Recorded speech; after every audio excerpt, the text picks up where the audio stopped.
Disclaimer: the views and opinions expressed by our guests on Workers' Rights 868 broadcast are solely their own and do not necessarily reflect the views or opinions of our program or its hosts. We do not endorse or take responsibility for the accuracy, completeness, or reliability of any information, statement, or advice shared by our guests.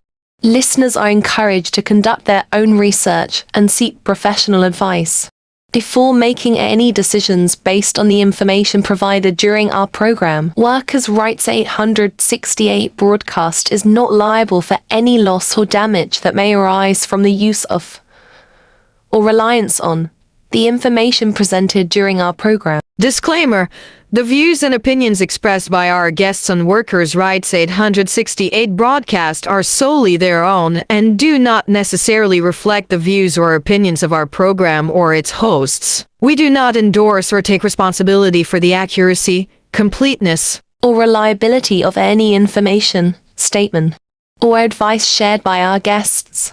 Listeners are encouraged to conduct their own research and seek professional advice before making any decisions based on the information provided during our program. Workers' Rights 868 broadcast is not liable for any loss or damage that may arise from the use of or reliance on the information presented during our program.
My name is Renison Jeffrey, and this is the Workers' Rights Platform. We are broadcasting live from the Workers' Rights Network.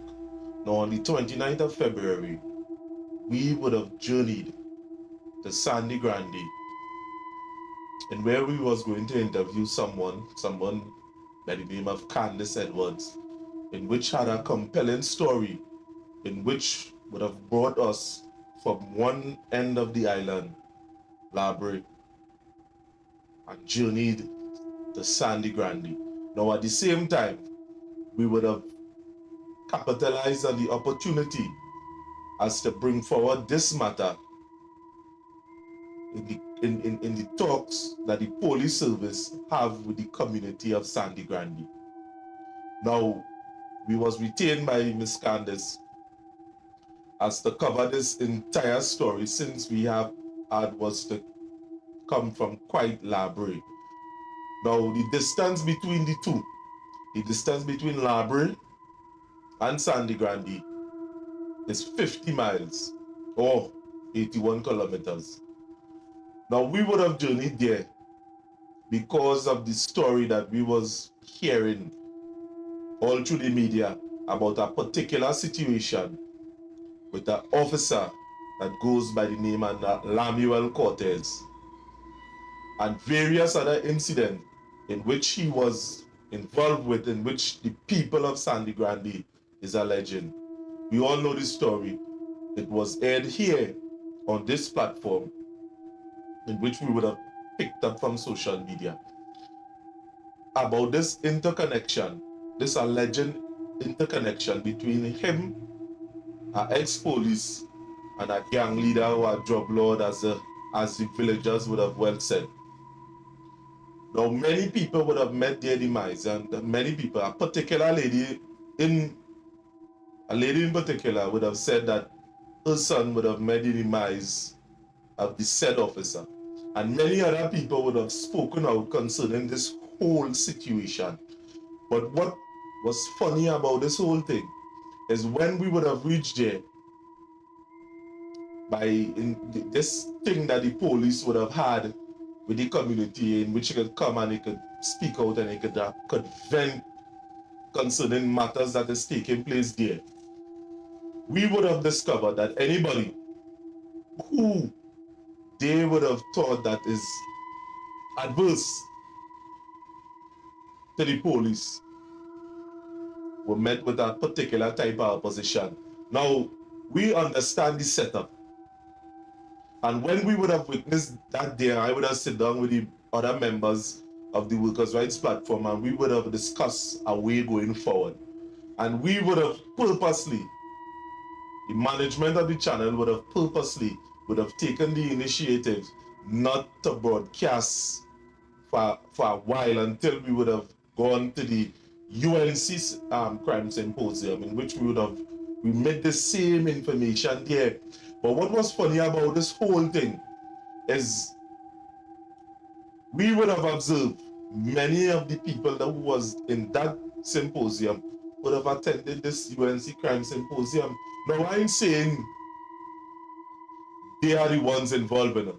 But what I am saying is that there are certain things that is going on behind the scene that the members of the public, organization like the UNC, should pay attention to. Now, Kamala Prasad-Bissessar would have made it clear that she will help this individual or look into the matter of her complaints. She would have made it clear because the said ones would have stated on many occasions that she don't want to see her son die. Nobody don't want to see that. And seeing from time past, many people would have cried wolf. This is not a story like that. This is a story that could happen to any one of us. And the thing about it is this. We would have tried to hope and canvass this whole situation, but we were met with opposition and we would have played the tape. Now we are going into an in-depth explanation in which we would have aired previously on this platform, and we are going to do it again. And I hope it falls on the proper ears, because videotaping a police officer is not wrong in it. But we would have seen that they would have attempted to stop what we are doing through subterfuge. Now is a common known fact that when you enter an area, you take establishing shots.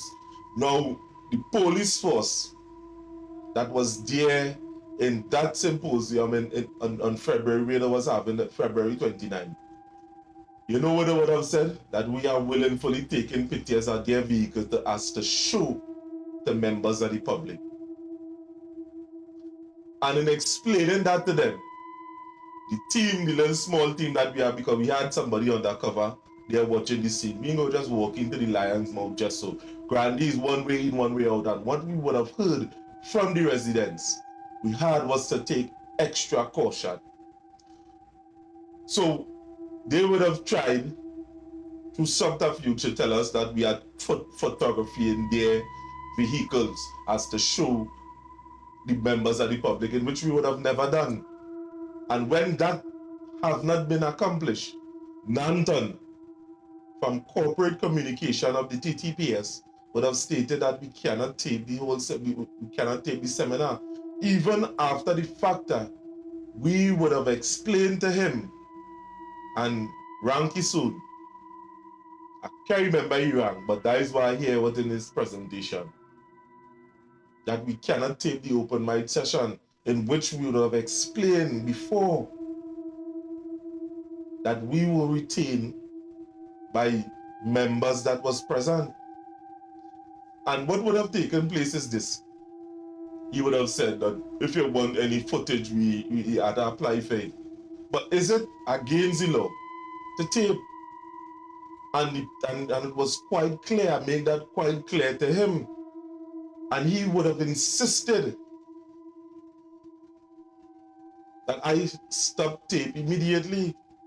And there's the thing about police, the police force in Trinidad and Tobago, in which many of you are disenfranchised about. Because at the end of the day, there are members of the public that are willing to work with the police officers. But things like 800 tips, Ian Allen, that we all know that's get more play than the police, because the people of Trinidad and Tobago and the wider world, they don't have, they lose faith within police officers. One, that is leading the list. The second on that is the judicial system. And we cannot hide from the fact that there are rogue police officers outside here.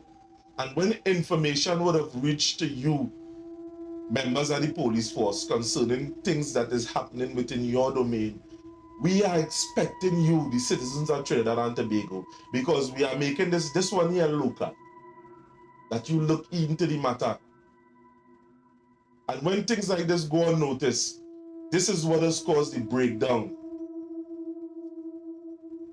in what we believe ought to be a fair system within the police force in Trinidad and Tobago. Now we are going right into the video with Fitzgerald Hines, in which we would have dissect and broken down as to what he would have said as the Minister of National Security concerning videotaping police officers. Thank you very much, and we will come back on the back end and we will chop this thing up in bite size. Now, I am no lover of Fitzgerald Hines, but he would have stated something clearly within the public domain. Now, Fitzgerald Hines would have stated explicitly there is no police policy that prevents members of the public from photographing or recording police officers in execution of their duties. National Security Minister Fitzgerald Hines confirmed that the Trinidad and Tobago Police Service doesn't have a specific policy on this. He was responding to a question posted to him on Friday, sitting of the House of Representatives. The minister was sure to clarify, however, that recording of officers acting in the course of their duty must be done from a distance so it doesn't interrupt them. Obstruction of a police officer in the execution of their duty is an arrestable offense. Now, what do they mean by that? Now, according to Section 59 of the Act, which is the punishment of assaulting or obstructing or resisting a police officer in the execution of their duty, a fine of $2,000 and 6 months imprisonment, a fine of $10,000 and 2 years imprisonment, a fine of $5,000 and 1 year imprisonment, a fine of $20,000 and 5 years imprisonment. Now, although there is no law in photographing a police officer, yet we, the workers' rights, was stopped by two men. One being Nanton from Corporate Communications of the TTPS, and the next one is Ranky Soon. And what funny about this whole situation is, before Nanton come over and talk to us, we would have picked up footage seeing two of these guys collaborating. Now, our team that was there was underneath so much intimidation that some of them would have decided to just stop the footage altogether. And we are asking, is this legal? Is this legal?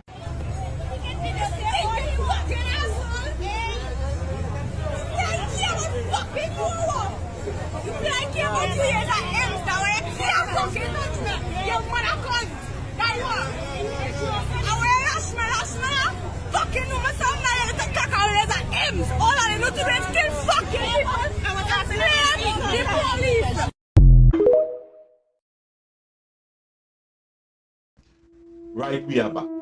Now you would have guessed correctly. The building that you're seeing behind us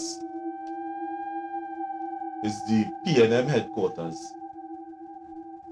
Now, at the end of the day, if we could come in front of the PNM headquarters and we could tape, we could go in front of the opposition headquarters and tape.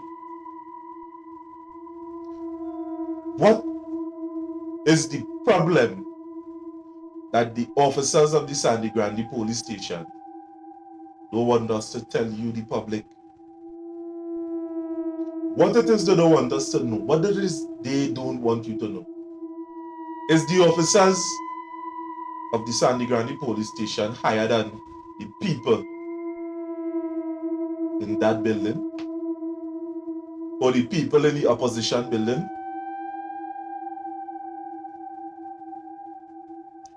Who is running this country?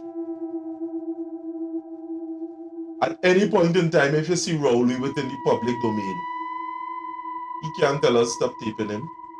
So why it is the minister, a matter of fact, we not a chance to go get in contact with the minister to try, because we know that doesn't answer the phone. What it is these police officers are trying to hide, members of the public. If you don't know, we are going right into this intricate story in which will blow your mind.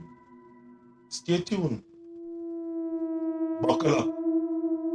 Because here what's going on. When you start to talk certain things in a particular way, as we would have played the tape before and we will keep on playing it, the public know all what the police are good for in Trinidad and Tobago. And we are going right into the story, and we will come back as time go along and chop this thing up, because the truth must be spoken.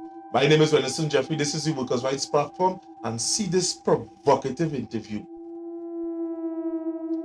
Just tell us we cannot tape.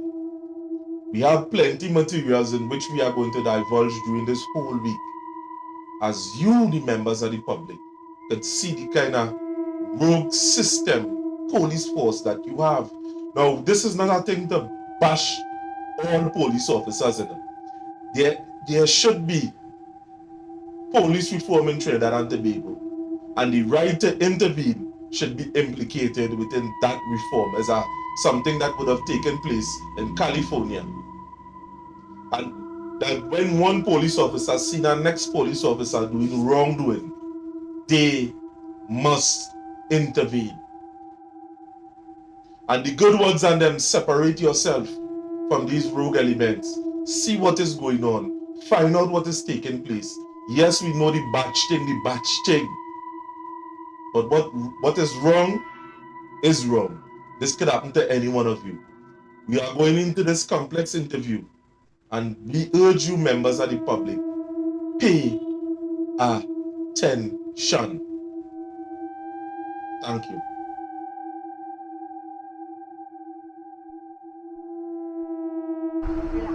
Right. Tell me why I think the police targeted the people here. You as being as one of the citizens of here, and somebody that grew up in the community, tell me in your own words why you think. One of the main reasons why I believe people is being targeted in Northeastern Settlement is because it have a gang leader by the name of Kevin Daniel, and the word is either you hustle for he, or you don't live at all, or anything them say and you're not abiding by it, it's the police to deal with it. You understand? So, where's your experience in this whole thing? Because you have mentioned something just now there. Well, Where's your altercation? it's about 3 to 4 years now, I going through this with the police. Since I've been living by my mother place, the police have been busting down by me, telling me they are going to kill me. They also tell my mom they are going to kill she son. Many times the police bust down by me, we ask for warrant, no warrant issue. They tell we come down in the station for the copy. When we reach down in the station, the senior always not there. At time they lock me up for nothing. And this is how I know the police is riding with the gang leader. The police let me know I, Akil Moses, is either I move with Kevin Daniel, I ride with Kevin Daniel, or I bust out from where I live in. My response was, well, my back is against the wall and I'm going to fight oppression because we have nowhere to go. If you watch where we are living is in a development. If you come down in my community, most of the houses are board. There's not a millionaire living in my community where we can just pick up ourselves and go wherever we feel like. We fighting to survive. And if we have to fight to survive, is that what we're going to do. We need some actions from whosoever could take actions to what's going on here. We need help.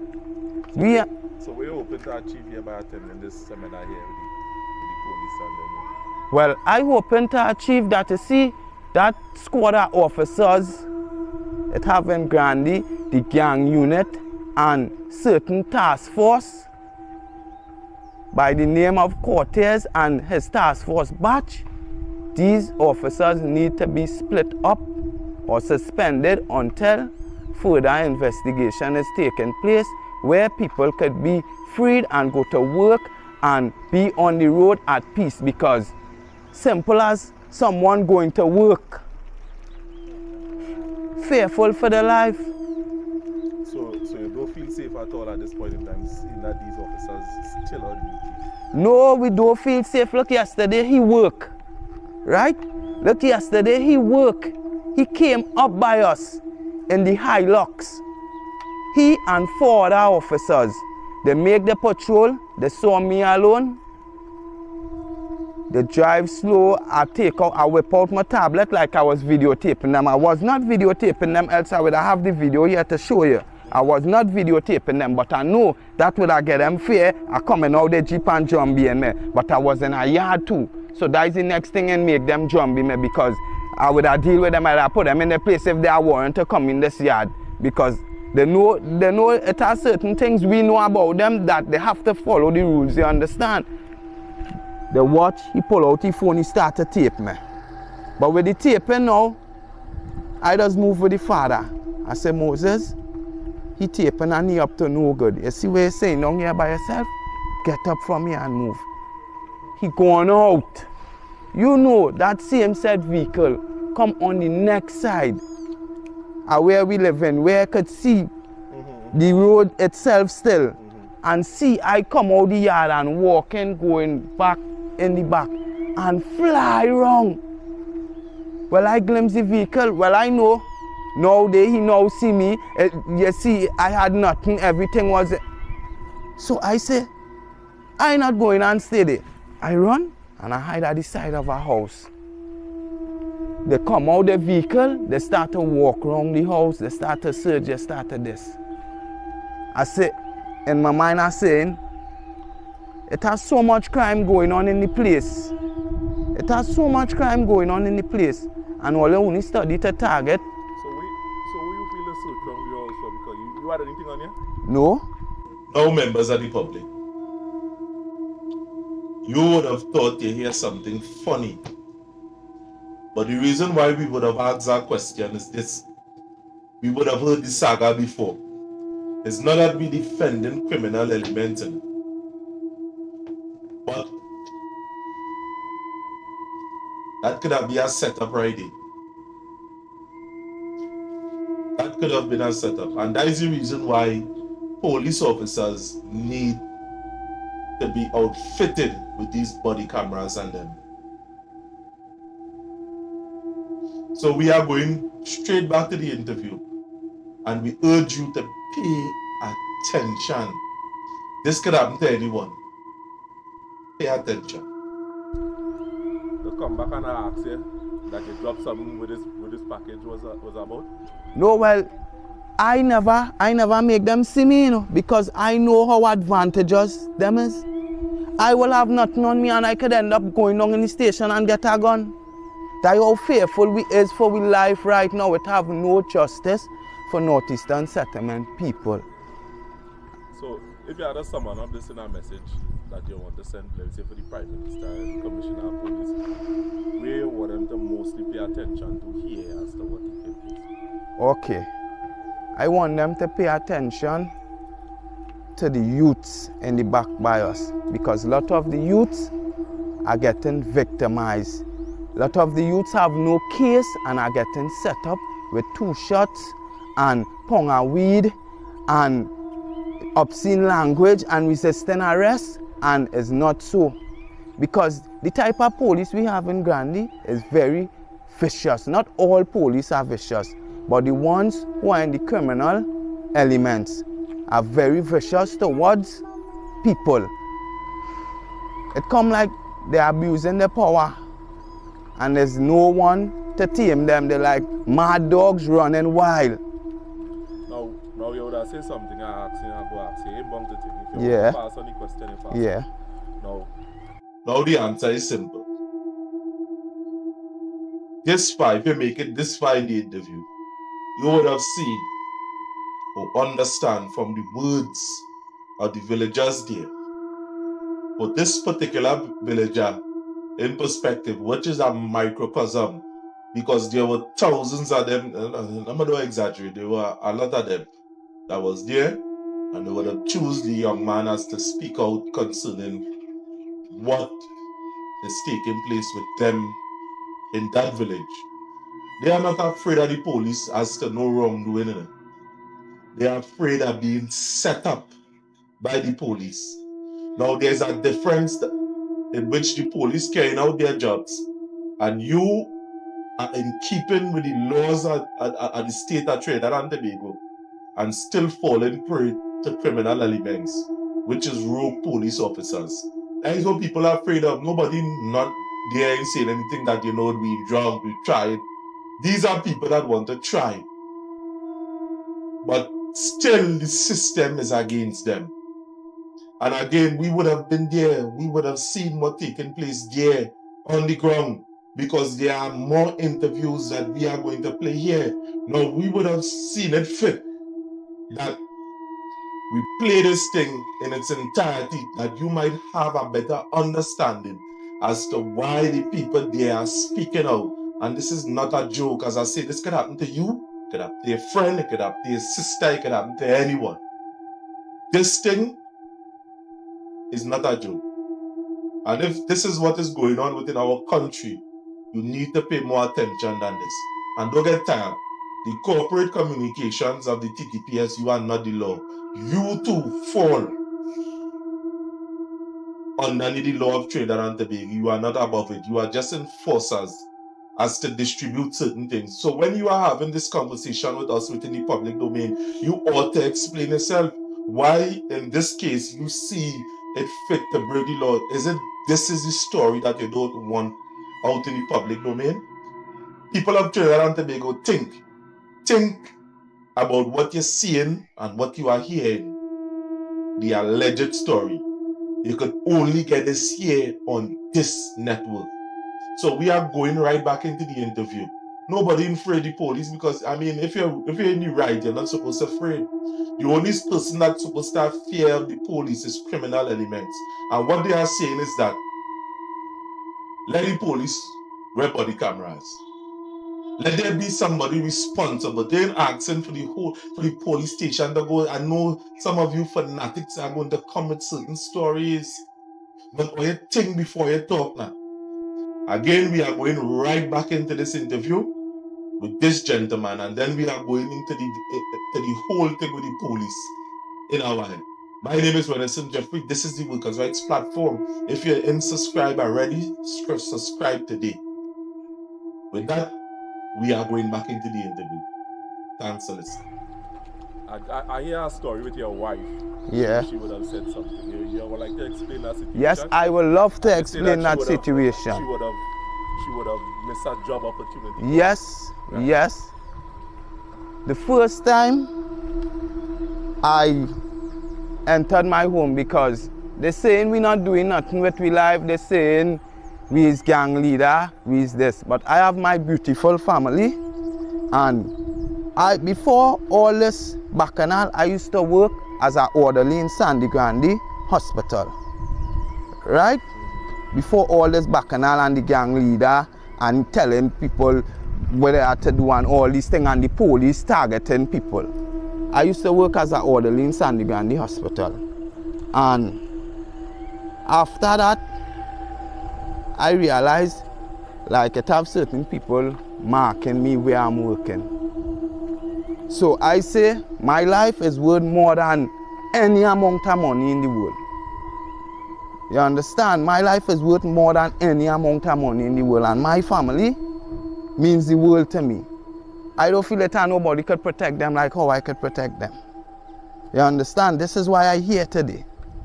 So you leave the job? I leave the job. I leave the job because of certain circumstances with the gang leader and the police. I leave my job, right? I start to work in the back by me where I feel more safe, which is Calco. I've been working Calco for 2.5 years now, right? The officers them, when I had moved in my home, the officers them had come to do their first search at my home. They take all my cameras in my place. They say they come with a warrant for all the devices with electronic devices like camera, iPod, all these things, right? They take all that. You getting back? Not as yet. They still have my phone in the station. A few months. This is about 7 months now, 7 to 8 months now, right? This is about. What's the reason why they say they're taking them thing on them? What is the reason? They never say the reason. They just come with a warrant to take those things from me. But I say into my head that was the plan to come and kill me. Now you hear that statement. This is an everyday thing. In the hood, in the slums, in the ghetto, this is what has gone all the time. One of these days, and this is not the first time stories like this you would have heard in the public domain. Where is the reason you come and they take big man cameras and things? And the thing about it is this. Now the person that they end up killing is the same thing that they would have done. Take the camera, the footage, everything. But we are going into that story, and you will see why the people up there are certain people that appear to be targeted by certain members of the police force. And we are calling on the relevant authority to look into this matter. We are going straight back to the interview. You understand? To remove all my camera from my home, that's lesser security. So anything they say against me, whatever they do, it have nothing to show it was not that. Just like how they set me up, because 20 grams of weed I had in my boxer's jaw. The first officer come in, he said, "You have anything?" I said, "Yes, I have 20 grams of local. What I just smoke for my personal usage, not over the amount." He said, "Well, there is no problem. Just put it on the table. Well, put it on the dresser where we could see so the dog wouldn't have to," because they came with dog everything. They had the dog all on my bed. They threw out all my wife, my daughter, them sneakers and shoes on my bed. My wife asked one of the policeman, "So why didn't throw it on the ground?" He was like, "Hush your fucking mouth." You understand? I said, but that's not the way all you have to come in people's house and deal with them. They're saying like you want to see we lock you up to her. I said, but that's not the way, so we have no rights in we own home and all. Look, my daughter, them traumatized. The next thing, the police just come by you. When you're opening your door, they have your gun in your face. Most of the times I just pick up one and my daughter, them to go and open the door. Because I know the forces the police are rolling. Now, you say something, right? I'm asking you back again. Yeah. They take the camera before they do that raid on you. Yeah. After. While they're doing it, it had one of the officers taking off all my camera while they're searching my place. I have all the videos of where they come and from the last time they take the camera. Members of the public, now if you believe this story is a lie, wait till you see these videos in which the gentleman would have explicitly said that they have the video footage from start to finish. Why the police take the cameras? For a reason. Is it that they want to create an atmosphere that when you say something that you cannot back it up? Is that the atmosphere that they want to create? Why take the cameras? Why? Now, we are going to play these videos to you. Watch straight till the end. Because it's about time that this story reach the public space. As a matter of fact, we are going to do an interview with the said gentleman in the pit here. Not today. Not today. And we will reveal all of this to you, the members of the public. And you will get a grasp of what is taking place within the police force in Trinidad and Tobago, and why they was trying to stop us from taping. And Nanton, at least that way you tell me your name is. So we are going right back into this video, and we will bring in everything within synchrony so you could see. We're watching the time, there might be a part 2. There might be a part 2 in concordance to all the information that is being divulged here. So we're going right back into that video now. Right? When we reach long in the station, the officer, well, when I tell them it's 20 grams, they don't search, they say they ain't got nothing. The big man come, bim. As he was the senior on that exercise that morning, bim. He said, what is that on top there? They say some local weed.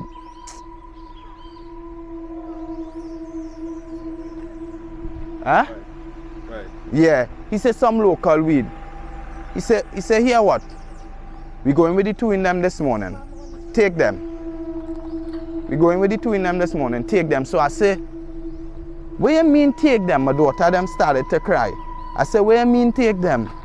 If it's 20 grams of weed all again, and all they're saying is a charge or is a offense, that's my weed. Go with me alone. Leave my family out of this. He said, leave your family out of this, she mouth too hot. That was the officer's remarks towards me. I just shake my head and bow down. There where I realize we as citizens have no rights in this country. No rights at all. And after that now, when we reach down in the station, they're not attending to us, they're not giving my wife no water, they're not giving my wife nothing to eat, my wife asking for a shower, nothing like that was done. She mother coming to ask what's going on, it's all kind of Nancy story. After that, when it's time to charge us, they carry me up in a room and telling me this is where they're going and give you. When I watch, I see 100 grams with a date on it. I said, but that is not my weed. My weed was in a brown bag. This weed is in a clear bag. mark 100 grams. I had 20 grams. They say, that is what you're getting. That is what you're getting. I say, so, just so, boy? They say, yeah, just so. And they clear me back down in my cell. Now, seeing that we hear now,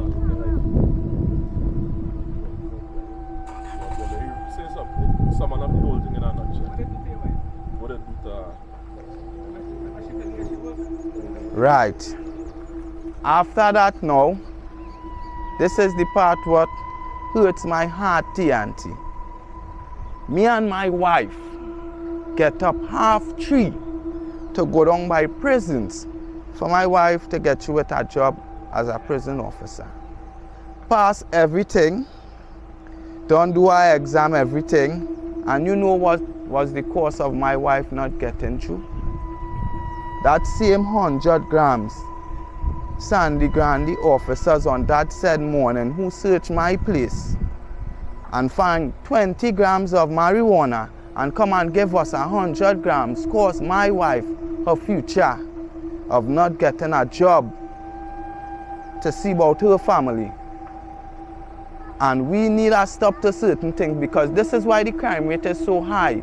Plenty youths in getting the chance to do what they could do because they have a case that they've been set up for some shot, some kind of weed, some kind of resisting arrest. They shouldn't be. We should try and avoid plenty of those things because simple as a case, somebody had to fly out to play some sports or some kind. These things holding back on youth.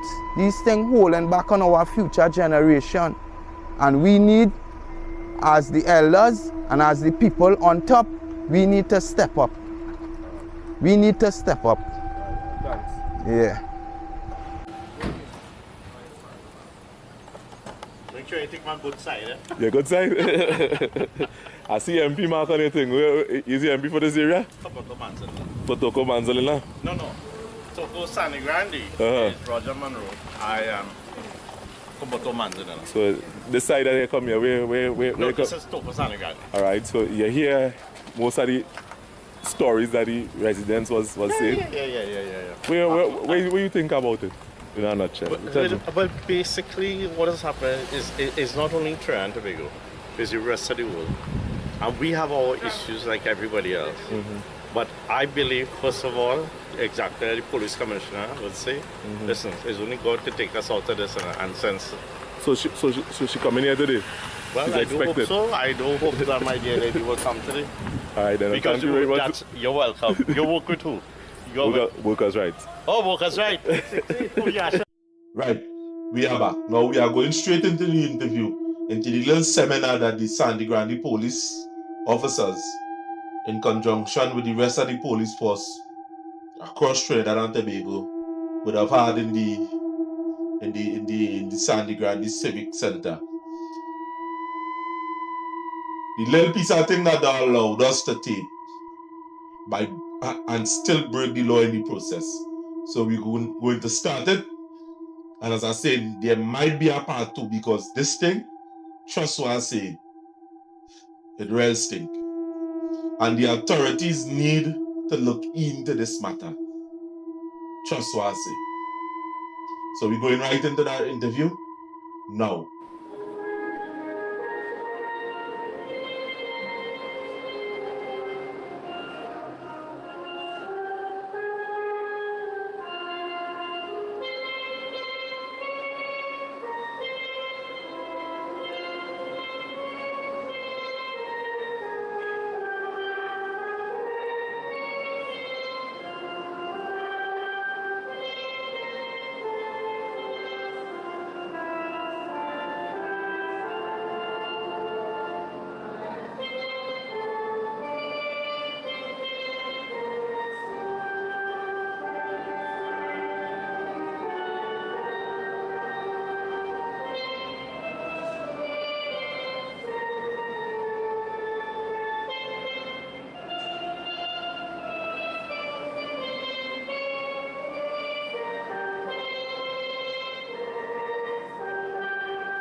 Thank you.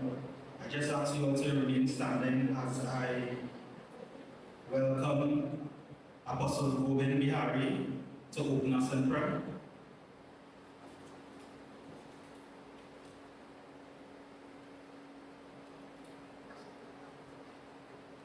I'd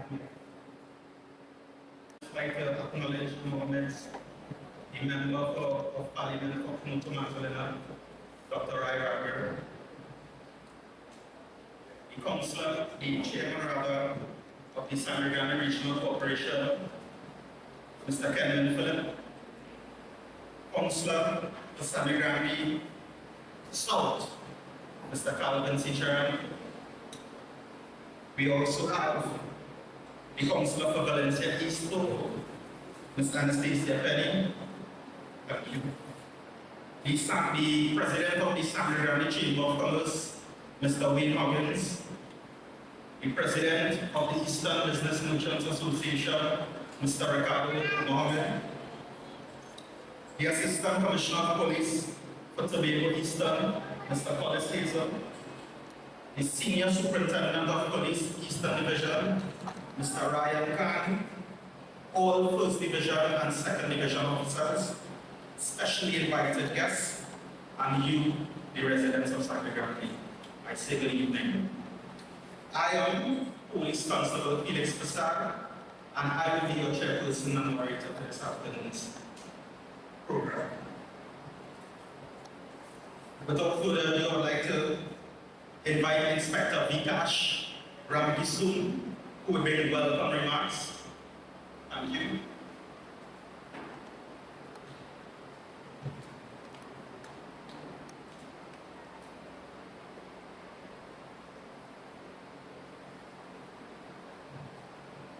Thank you, Officer Passar.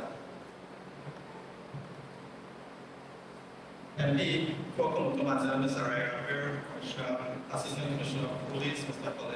Collis Hazel, Senior Superintendent, Mr. Ryan Khan, Assistant Superintendent Acting, Mr. Ariad Sukdeo, Assistant Superintendent Acting, Mr. Donald Jackie,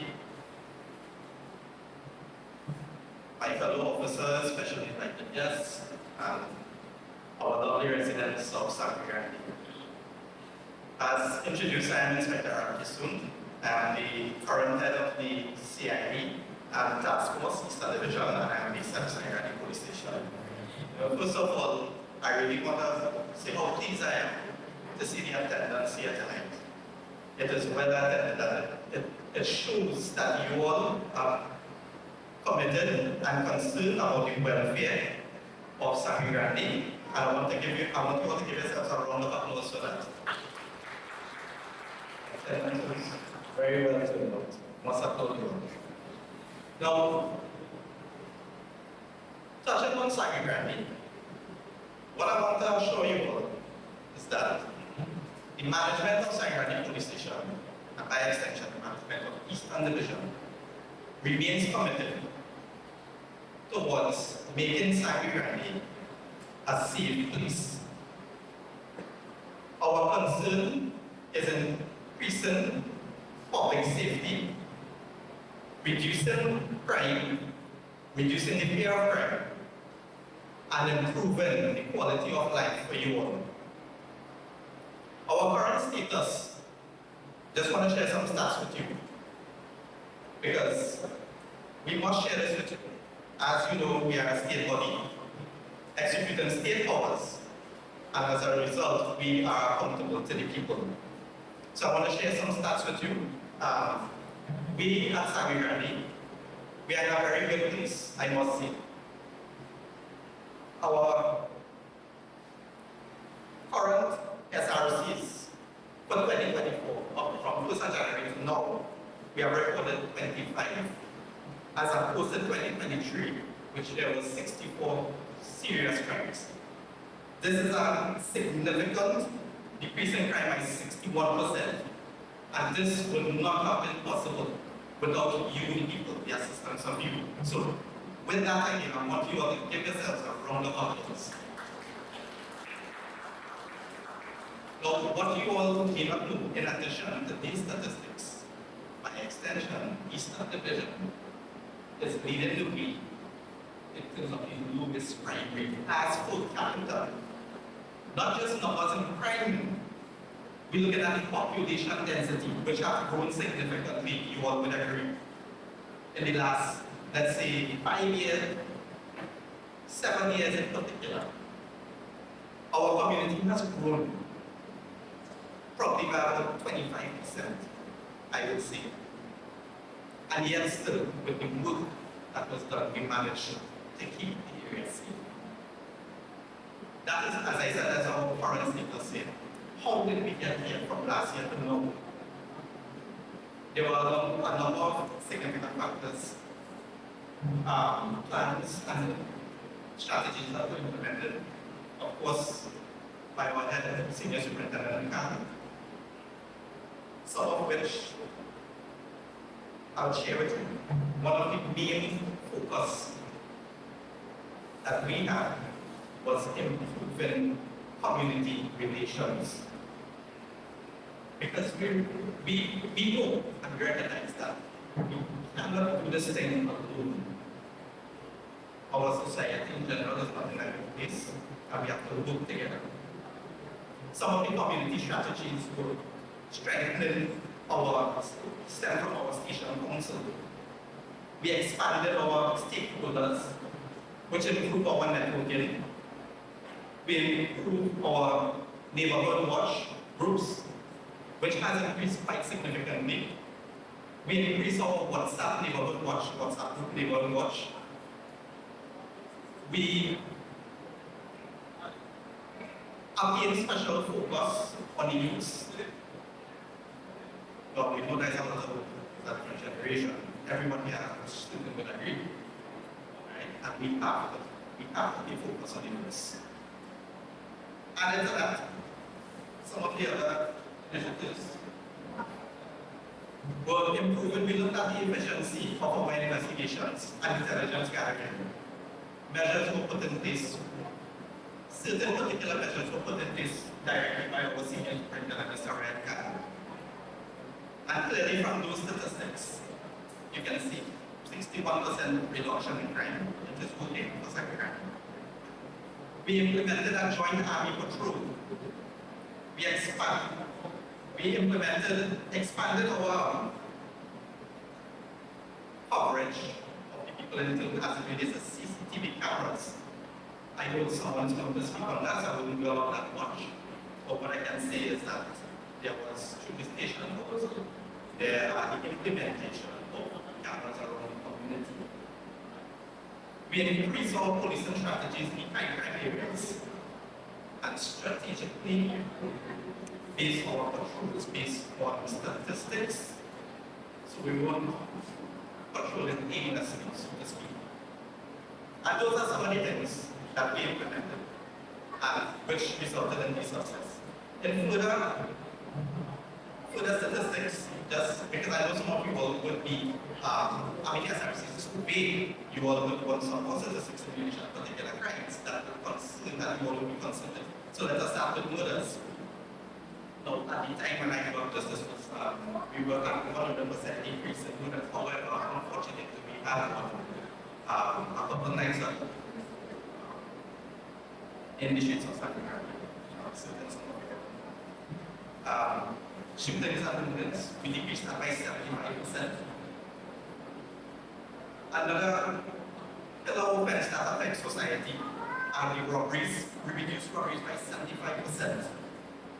Lastly, this is another offense that affects the quality of life of you all. That was reduced by 71%. And fraud offenses so far has reduced by 100%. So, we are on the path to a good place. In terms of public safety, we have a lot of work to do still, and we would agree.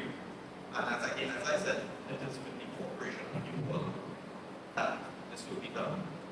Now, as going forward, as we're going very soon, we'll be going into the questions segment. You know, we want to encourage you all to come, make the recommendations, criticize as well. We want to be always welcome criticism because that is where we will learn. because we need to know how to deploy our resources. We need to know how to police the people. Because we are serving and protecting you. And for us to serve and protect you efficiently, we need to get feedback from you on how we can improve, where we have fallen short, or recommendations that can improve on what we already do. I am a resident of Sangre Grande before I go here. A lot of you all would agree that our days, in the 90s, the French couple, and we are on our path to getting it back to do things. So that is the aim, that's the focus. So again, on behalf of the administration of Mr. Division, welcome to our 2024 Sangre Grande.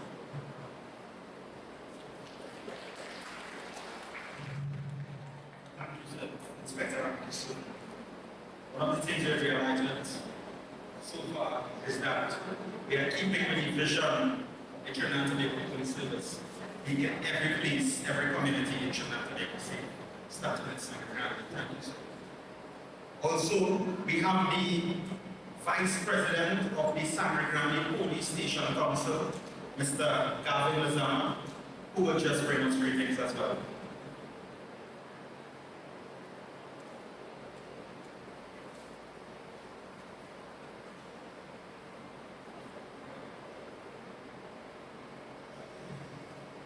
Good evening, everyone. I extend a warm welcome to members of the head table, Acting Commissioner of Police, Mr. Collis Hazel, as well as all other members of the TPS who have traveled from far away to meet and hear from our various communities within our region on behalf of the Sangre Grande Police and the Sangre Grande Police Station Council. Tonight I will briefly speak about the Sangre Grande Police Station Council, its purpose, and some of its accomplishments towards the Sangre Grande region and its connected communities. Sangre Grande Police Station Council has been in existence for over 5 years, with a strong and vibrant membership that ranges across various organizations, NGOs, fire services, principals, municipal police, Sangre Grande Regional Corporation, ERHA, business organizations, forestry division, and the Ministry of Youth Development. We continue to attract other respected groups, including our very own son of the soil, Mr. Ralph Manwari, journalist of Guardian Media News, coupled with CN3 Television Network. Our Chairman, Inspector Alistair Kisno, Sergeant Ricardo Williams, PC Felix William Posada, and a host of other officers. Together, we try to bridge the gap between the police and the citizens. Mediate in some cases, and most importantly, improve lifestyles and better security within and outskirts of the town of Sangre Grande. The Sangre Grande Police Station Council, together with all its members, embarked on several projects dating back from its inception, with the newest being a fundraiser boat cruise. We provided the Sangre Grande Police Station with floodlights and lightened the empty parcel of land at the side of the station, making it safe for police and members of the public to temporarily park. At night, we provide road signs for various uses by the police traffic section and other sections of police to be used on the roadway. Members of the business community replace light bulbs at the conference room, and the list goes on.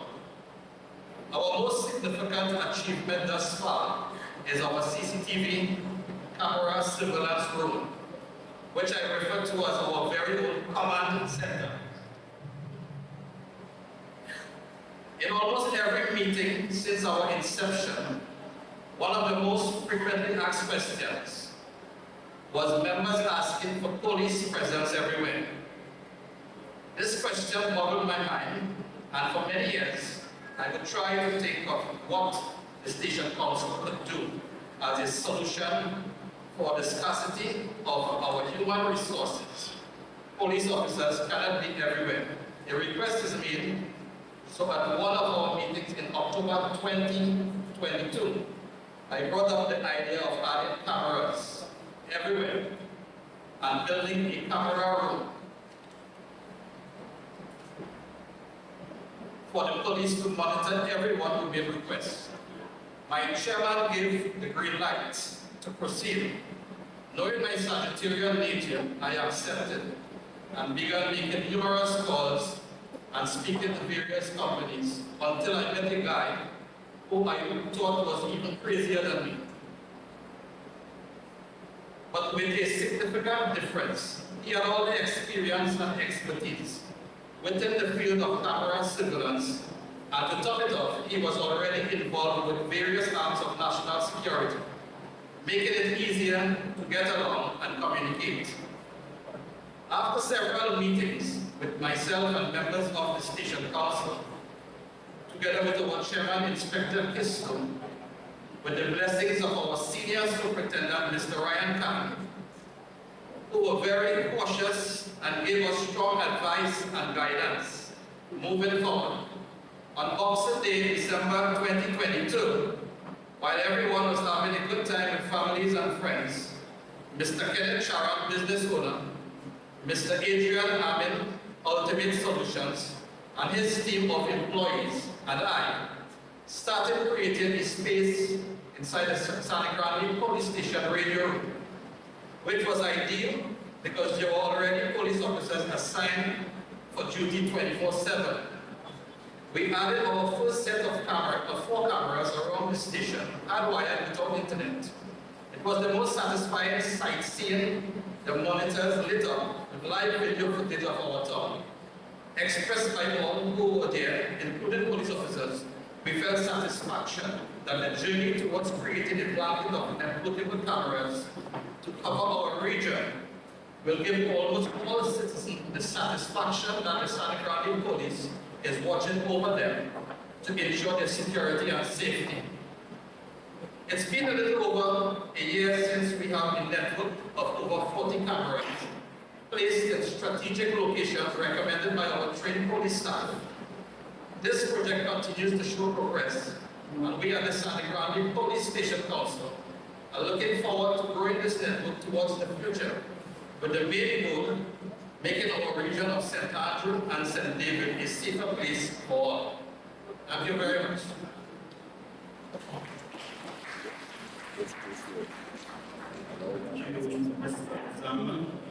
As you see my right, your left, there's a display screen there of some of the cameras that would have been placed by the Sangre Police Station Council.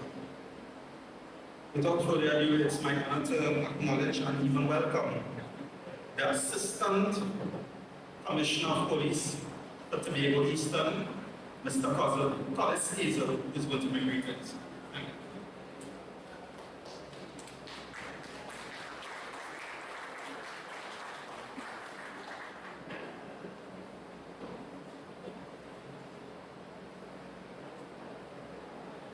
Sandy Grande, welcome.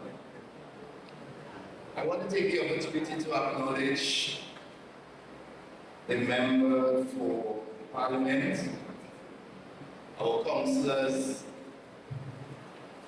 member from the fire services, first and second division officers, you specially invited guests, my fellow and beloved police officers, and members of the Sandy Grande community and environment. I am very delighted to be here in your presence because in my Father's house there are many mansions. And if it was not so, I would have told you that there I am. You can be also.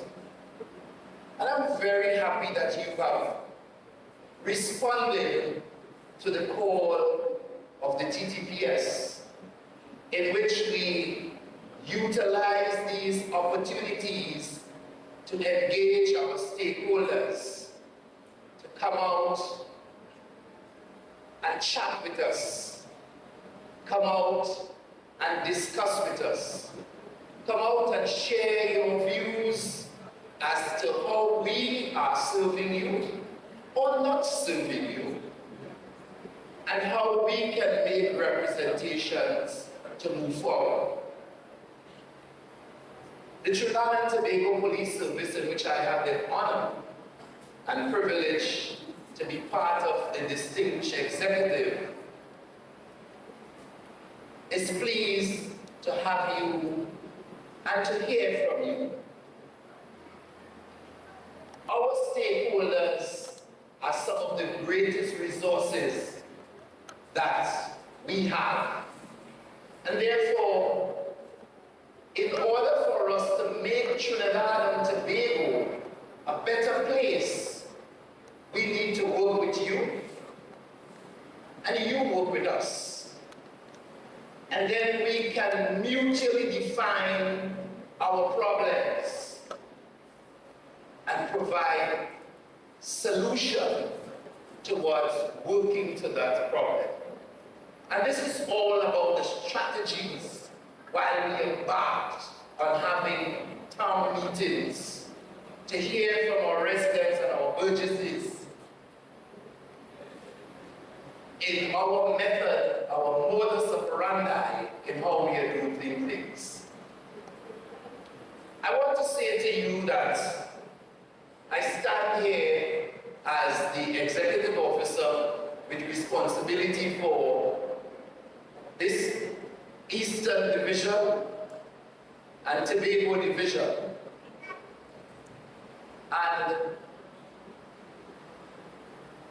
what I can tell you is that you have heard the statistics coming out of how you are doing here in Eastern, in your crime reduction strategies, and Eastern Division is at this point in time leading the way in the TTPS, and you deserve a round of applause for that.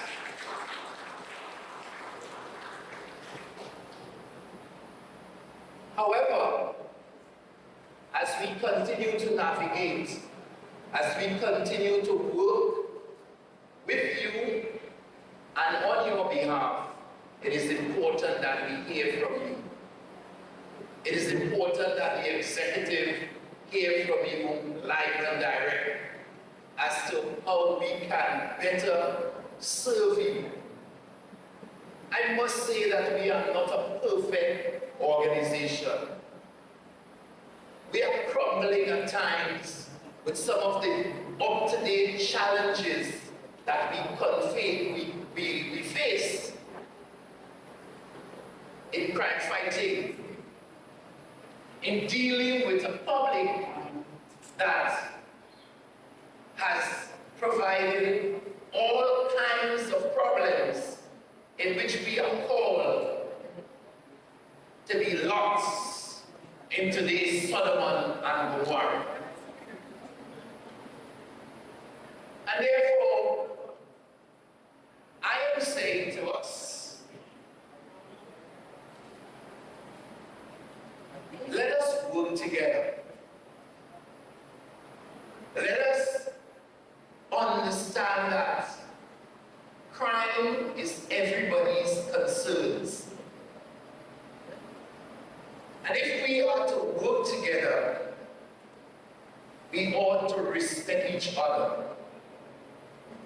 And we ought to understand the responsibility that is placed upon each of us as we dwell in communities in making them safer space for us all to operate. We are seeing what is happening in some parts of the world. We are in trying times. And it ain't all that bad in Sangre. how we can make it better, we all have the answers here. And I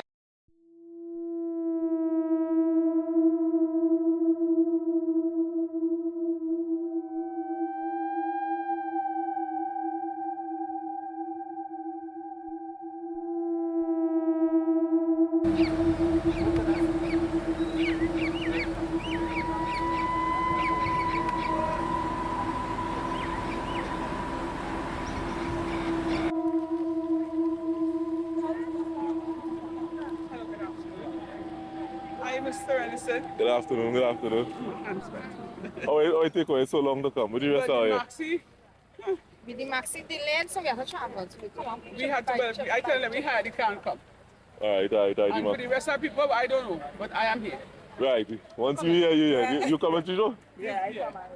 This lady? Came, yeah. Right. The rest of them say they will come on their Desperate for financial stability, they find themselves entangled with individuals involved in illegal activities. These relationships are toxic, marked by violence, fear, and coercion. Young women from disadvantaged backgrounds often face limited opportunities for education and employment. When they struggle to make ends meet, they become vulnerable to the allure of financial stability promised by criminals. These women may lack the resources to School violence includes violence on school property on the way to or from school and from school on school trips and events. Violence by fellow students is the most common and particularly vicious when different schools are involved. School violence can be real or implied threats. It can be verbal, sexual, physical, or perpetrated with or without weapons. If a person is deliberately harming another or acting in a way that leaves that other feeling threatened, that is school violence. alone. And the traditional way that we have been in the Caribbean, where your neighbor is your family. All too often, we individually are struggling so much that the last thing that we want to do is to take on someone else's problems. But those children grew up in a household where the mother sends them to school in hopes that the teacher feeds them. They go to school with the same shoes, the same clothes, and they are teased, they are ostracized. And we've seen it repeat itself over and over again, where rather than face that pressure, they drop out of school. And they become our children, but we don't adopt them as our children. And this is where the government of today has to take up the responsibility of taking care of those children.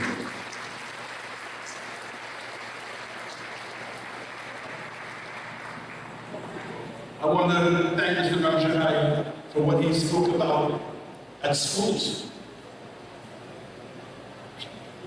During COVID, we used the terminology, I'm sure you remember, the front line, the nurses, the ambulance drivers, the policemen, all who put themselves at risk every day to provide the protection for all of us. Our teachers are facing the dilemma, and the principals, of where they're no longer just confronting the idea of educating our children, but they are now faced with the added burden of wanting to have to discipline our children and to take on responsibilities of security. And this is putting unnecessary pressure and making the environment for teaching impossible. And so I want to thank you, sir, I want to thank all the teachers here in Trinidad and Tobago, all the teachers in my beautiful island of St. Lucia, to let you know that the frontliners, we appreciate everything that you do. And I'm hoping that more parents and teachers associations will appreciate what the teachers are doing and find themselves on the front line of supporting them. So again, I want to thank those two speakers. And last but not least, I want to really thank former Prime Minister, Leader of the Opposition, Mr. Grande,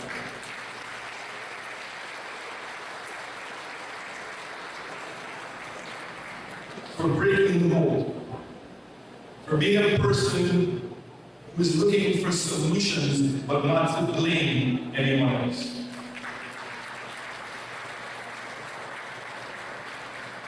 I am here tonight not because of a shared ideology, although we share many of the same values of the UEC. But I'm here tonight to stand in solidarity with your former Prime Minister. And more particularly because she is a leader of the opposition. Our constitutions officially include the office of the leader of the opposition as part of our government.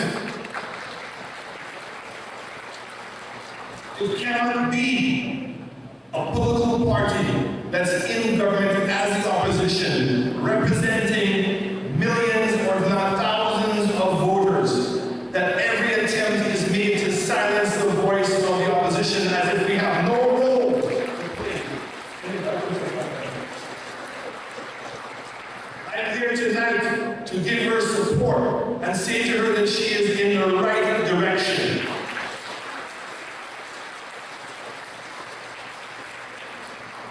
She is setting an example for all the other leaders of the opposition, that our job is not just to protest, our job is not just to oppose, but our job is to create platforms like today to give the people a voice. In St. Lucia, we're reminding the government every day that while we have a parliament, there is one person or one group of people that the parliament must respond to, and that is the people's parliament.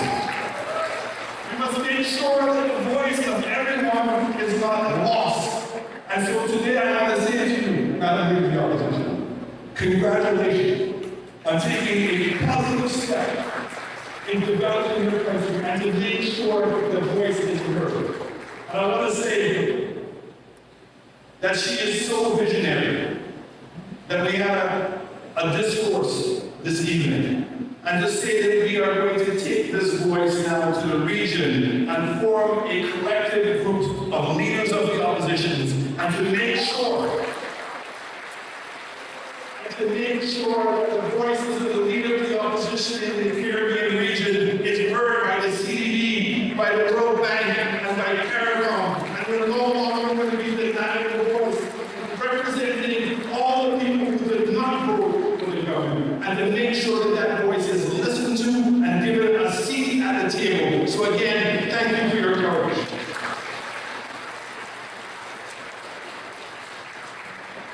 We are here tonight, and I thank you so much for the invitation, to discuss. Reason being my being here for this memory is because he tells me before somebody sent me a video where they were searching him and they took a picture of him. And the picture part is what bothered my mind. So on Friday morning, I decided to go to the station to speak to the inspector as to find out why harassing him and taking his pictures. But when I saw the video, he told me that that officer always meets him on the street and embarrassing and insulting others. Now please don't listen to me carefully on the explain because I am so tired. I've been fighting tirelessly to get the attention of the Commissioner of Police, even the Prime Minister, even And I went to them. They said that everyone was in meeting, so I left and I went to professional standard review to lodge my complaint. They sent me back to Sangre. Right? I did that again. And on Tuesday morning, my son Jabari Francis would have met his fate. While we were standing there, Officer Cortez walked into the direction of the son, and there's nobody that tell me. I see what Officer Cortez did to my son. He walked straight into him, hit him, he took up the battle in his throat. When I saw that, I ran in the direction, and I said, what is this going on here? What did he do? I didn't hear what my son said to me, but then I quick set on him, hit him on the battle to his belly, started pulling him and started beating him on his head. And in a snap, my son was on the ground, surrounded by 15 or more officers, being beaten and kicked like a dog on the ground. This is what I saw with my eyes. While I was trying to get in to save my son, I couldn't save him. And I turned to Officer Cortez and I said, that is my son. And I saw what he did. And I would tell everybody what he did. He started cursing me and running off. So I decided to follow him to the station. I walked a little alongside him. When I got in the station, they started searching him. The said officer, Cortez, he frisked me, took off his cell phone and his wallet. He handed to me with a smirk on his face. They told me I cannot stay in the station. I have to leave and come back after the jury session is finished. And probably after they may let him go. Upon doing so, I didn't leave the station. I tried to talk to every one of the inspector, corporal, sergeant. No mind you, never forward back. After they done beat him on the ground and they raised him up and handcuffed him, he looked at that young man's face and break my heart. He realized his son, and I couldn't say it. There were other people standing there who saw what Officer Cortez did to him. When they rise up and they tell him about it, what he did, he beat them and locked them up too. He hauled everybody to the station. When I saw them search my son, only a cell phone and a wallet, when I came back, he was charged for resisting arrest and having a knife. The other two young men were charged for resisting arrest and something else. And you know what hurts me? Although he was beaten, he was denied the right to go to the hospital. Right? I saw when they searched him, all of a sudden, a knife disappeared. You understand? And this officer, when I decided, I went up, I went down looking for help, I decided to make a video and put it on social media because I didn't know much about the TikTok. Somebody showed me how to do it.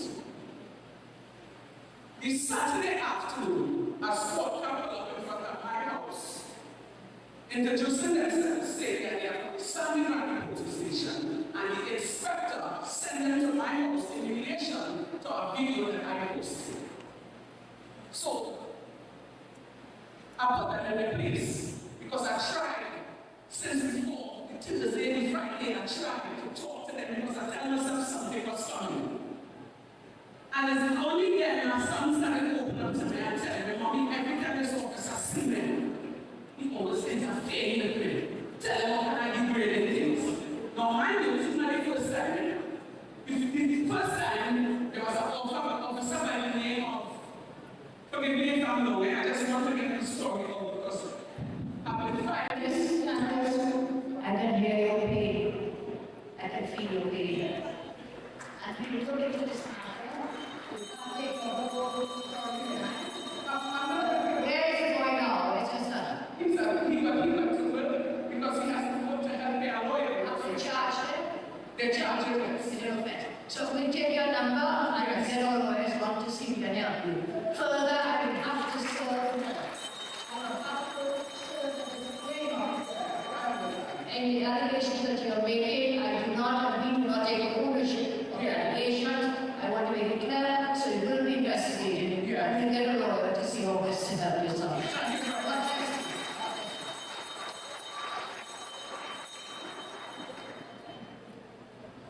Pleasant good night, everybody. Pleasant good night. My name is Asha Kumara. I'm a 19-year-old from Grande. Anybody know what Grande is? Far. Real far. But I am an entrepreneur. No, I do work. I'm a regular 85, but I'm an entrepreneur. I'm a photographer. I'm a spoken word performer. And I'm a videographer. And recently, one of the issues that has been heavy on my heart is that because my parents are not able to afford the luxury resources that I probably need to be an efficient worker, I have to do things like travel. Now, if you want me to shoot in Grande, I have to get up from Grande and travel. No, I don't have a problem with that. But the thing is, with the rising crime rate in this country now, I am not just risking passage or sacrificing time. I have to choose my life versus financial stability. And that should never, ever be an option for young people who are trying. Because you might watch them, might stay calm, stand strong, here and here, doing nothing, but it is hard to find encouragement. But you have to sacrifice your life for better for you and for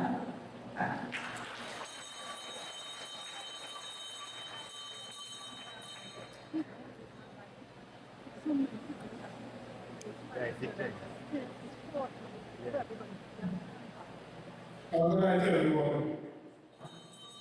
I just want to make two statements here. And in reference to crime, we all hear crime. When we look at crime, we take gun, take knife, burglary. There are all kinds of different types of crime. There's corporate crime. There are white-collar crime within Trinidad and Tobago. And when society on a whole is being affected by that, it's a ripple effect that trickles down to the common man. I hope you guys are understanding what I'm saying. The present government right now is committing one of the most heinous corporate crimes within Trinidad and Tobago by denying we the common people the basic necessities for even water. When we don't have water, we can't send the children to school. When the children are in school, they are influenced on the block. They are influenced sideline. I should say openly, I endorse the political leader, the new and the upcoming Prime Minister of Trinidad to take grip of these corporate entities, because corporate entities also has an influence within the underworld itself. Well, listen what I'm saying. Everything comes and goes in hand, and it's a ripple effect. Butterfly flapping his wings here can affect a tsunami in Taiwan. That is how serious it is. And here with the ripple effect, I am asking each of one of you here tonight, give yourself accountability. Look to the person next to one of you and say that we want to make a change. Just how we politically want to make a change for Trinidad and Tobago. And I say the ripple effect is so, it's such a welcoming thing. Just as how the political leader here is reaching out and going from pillar to post. And the ripple effect even have extended to the PDP by coming forward to join the fight and voting to move the Canadian government out of government to make the better lives and common necessities. Because when the very fabric of our society is damaged, we cannot look back to the glory days when our former Prime Minister was there to say, hey, it was good. We want that back, people. Crime will affect each and every one. When it reaches in your household, then you will look at one another and say, what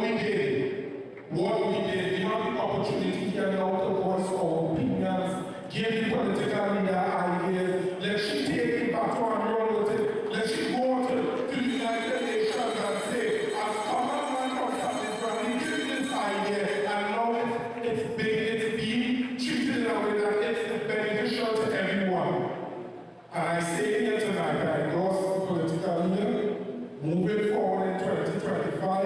You have my utmost support. May our people, we will have your support, and we will go from people to ensure that we return back into government and bring back the glory days and the less heinous crime, corporate thief, and domestic deportation and today going back. Everyone, thank you. Thank you so much, son, for that very passionate plea that you're making. I hope you're heeding the cause. We have to unite, we have to work together. Last Monday, I called for all parties who wish to work with us to unite against the present government, to bring back good governance to TNT, to rescue TNT. And since then, several have reached out to say, yes, we endorse CUNC, we will. So let's stand up for all those who are reaching out, because together, united, we will win this thing. Go ahead, son, thank you. Especially invited guests, my name is Sangre. I'm a resident of Northeastern Scotland in Sangre. I am here tonight to speak on some of the residents who are currently living in fear. We can all agree that crime is currently out of control. I would like to plead to the Commissioner of Police to weed out the rogue elements between the police service and the Sangre police station. Too often, as our federal quarters is abusing its power by threatening to arrest us and goes as far as threatening to kill us. Over the years, we would have made several written complaints to the Police Complaint Authority and the Professional Standards Bureau.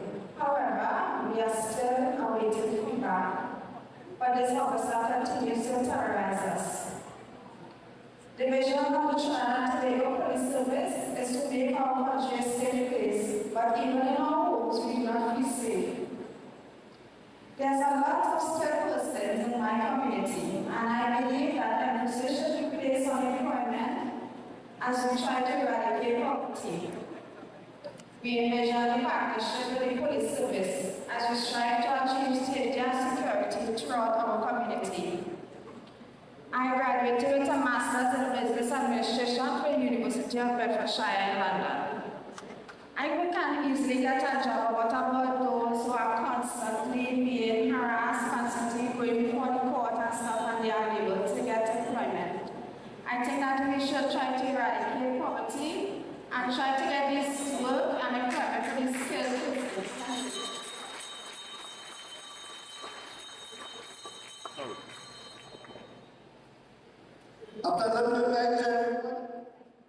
My name is David John, all protocols observed.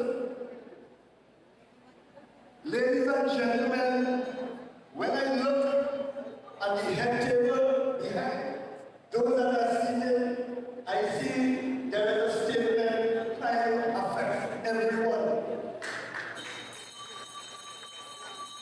If you take your time and observe what is happening in Sangre, you will realize that the criminals are going to a different level. They are going to a level what I will term entrepreneurial taxation. People on the stretch coming up to Sangre that are looking to be entrepreneurs of their own, running small business. What is happening now is that they are forced to close their business because the criminals want to tax them high taxation. If this is not a different level of crime, then tell me what it is. There is a young lady, I had missed her, she opened a business on the street, I missed her a while, and then she reopened. So, look, I was a regular customer. Last week, I saw on her shelf a notice the business being shut is not for rent. She closed it down again. And this is what is happening. Now, we have to be very careful. If this thing is not limited in body, people will not be able to run small business. And this is serious.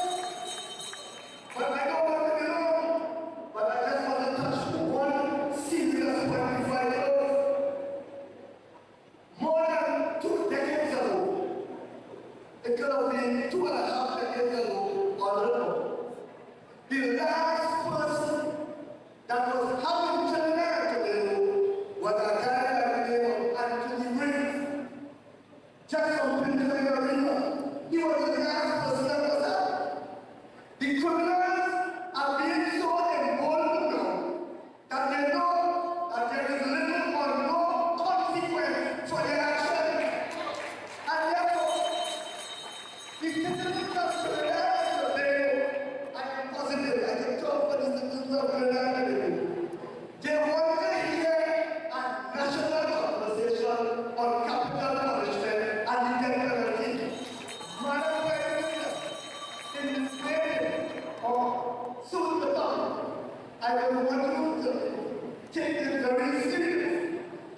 fear for their lives. And again, I want to say thanks to the opposition leader for inviting smaller parties to come to the vote. Let us talk so that we can have a government of national unity. That is the only way we're going to see people. If not, we're going to have to take another 5 years of pressure and stress. We don't want that anymore. We have had enough of that. Enough is enough. It's time because we are citizenry.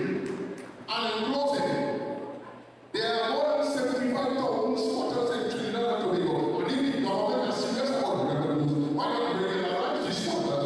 Have them pay for their lands via TTNF. You can have additional revenues, not just in have them pay for their houses. But what about electricity? What about water? What's I going to say? And they need revenue. And taxation, as we know, that this government has done is not the way out because we have so many resources in this country, and yet for all, we catch it in TV. Thank you.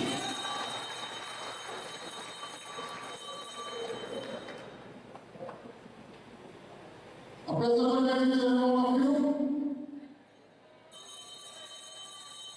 after the NSC happened, groups of people with push of other souls and the risk of group. What the first speaker said, he talked about stuff, I am a South leader. Since the 16th of September 1973, I have been a South leader.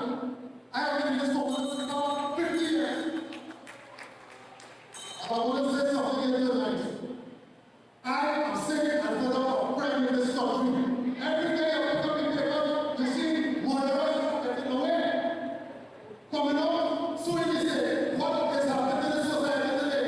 Have we got the system falling down? Policy has to go.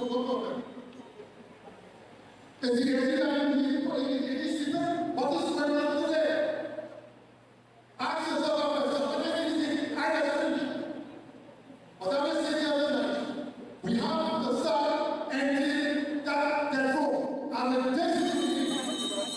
And the next president is not going to go to make sure that happens. With God, all things are possible. Right here. Trinidad and Tobago stand for our children come very soon. When you come out of the center. And you will see the power. But God, all things are possible. And the God in this country, and from our perception, the Prime Minister, everybody possible. And thank you.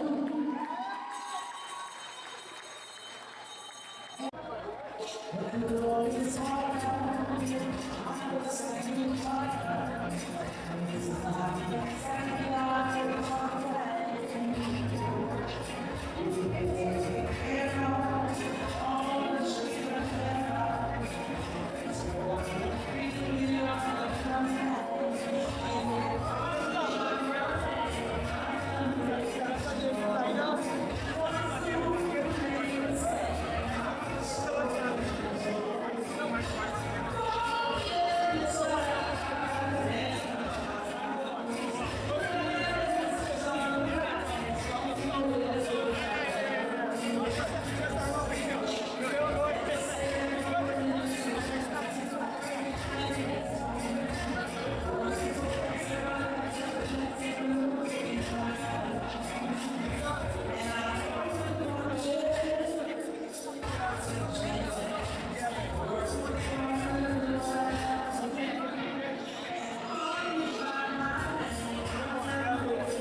While coming, you know how much cost I don't cost he go here.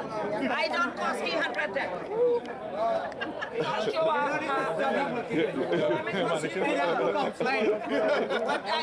That might do I could cost all. I saw him mother, I only consider I saw him mommy. Yes. Let me go back. No, I think your daughter, my son goes to the same school. Okay. What school she goes to? He goes to? You don't know the name of the school your daughter goes to? No, it was the name of your child goes to. Renaissance. Oh, okay. That's to make sure they go to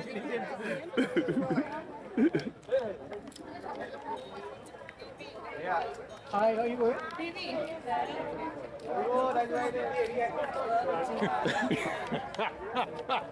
That's all right, but it's the last one of course. No, why? This is how business be. Exactly. What's your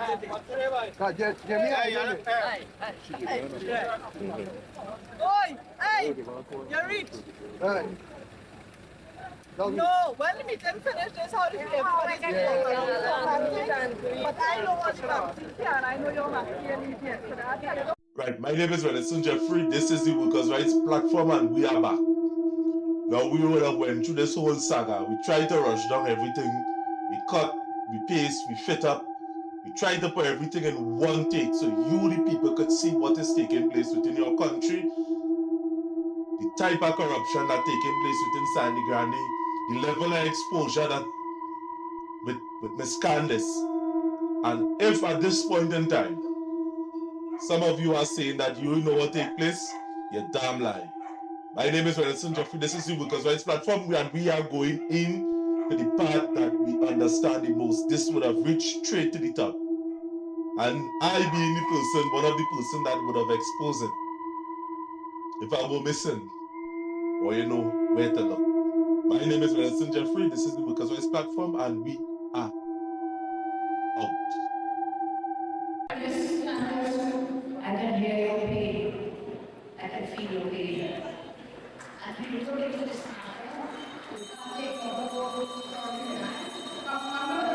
is it going now? Where's your son? He went to work because he has to go to help their lawyer. They charge him? They charge him. So we take your number and get our lawyers want to see if we can help you. Further, I will have to serve.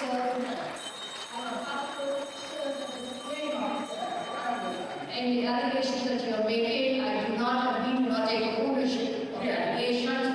I want to make it clear, so you will be investigated. And you get a lawyer to see how best to help yourself.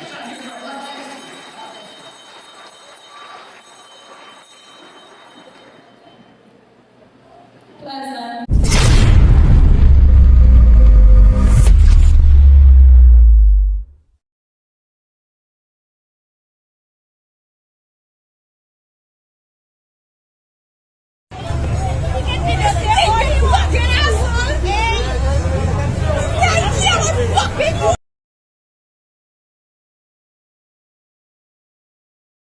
Disclaimer: the views and opinions expressed by our guests on Workers' Rights 868 broadcast are solely their own and do not necessarily reflect the views or opinions of our program or its hosts. We do not endorse or take responsibility for the accuracy, completeness, or reliability of any information, statement, or advice shared by our guests. Listeners are encouraged to conduct their own research and seek professional advice before making any decisions based on the information provided during our program. Workers' Rights 868 broadcast is not liable for any loss or damage that may arise from the use of or reliance on the information presented during our program.